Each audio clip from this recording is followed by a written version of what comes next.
าศแคมปิ้งครับแคมปิ้งเขาเอาหมูอันนี้เขาผัดเครื่องมันไหนเนี่ยก็ต้องต้มไข่แล้วยังไงมันก็ต้องตักไข่แล้ว กาแฟ ก็ปรุงเขาไปเลย เบาๆคุณแม่กินขนมปังกาแฟครับกาแฟ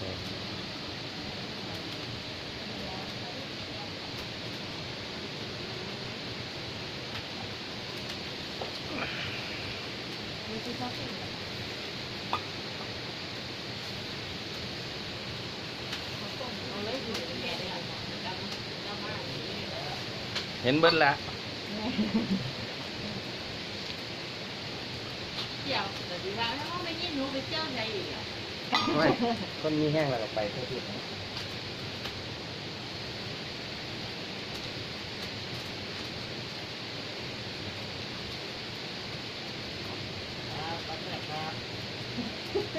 ไม่ใช่คนละสองคนเลย ไม่เปียกได้เขาก็มาที่ป้าเที่ยวครับอันนี้คือเนี่ยป้าเปียก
ไม่เป็นไรเดี๋ยวเกี่ยวเอาอันนี้ก็ได้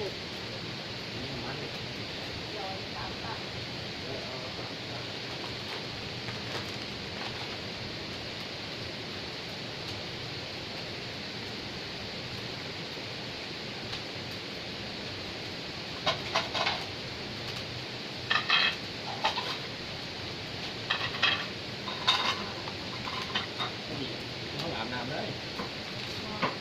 ห้องน้ำสีโป่ง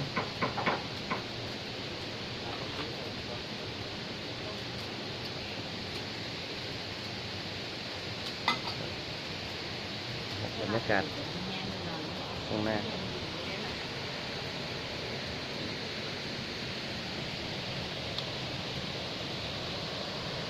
อยากทำตก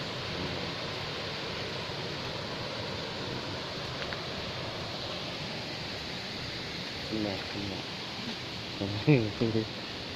ถ้ากันซีเอสผัดต้มครับต้มปอกขั้วแม่ขั้วไร้ขนาดต้มต้ม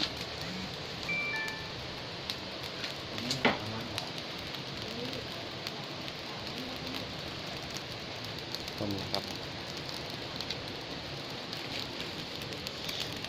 เลยโอ้โหนะครับนี่ครับต้มเขาหอมมะลิแซ่บต้มยังกบที่บีต้มเขาต้มยังก็ต้มกุ้ยหรือว่าต้มเครื่องต้มเครื่องบรรยากาศ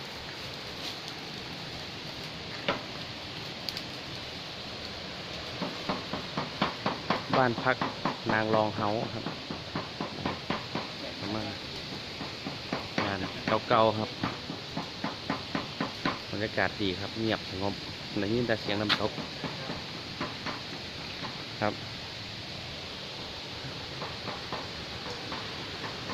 ภูเขาน้ำตกฟังเสียงน้ำตก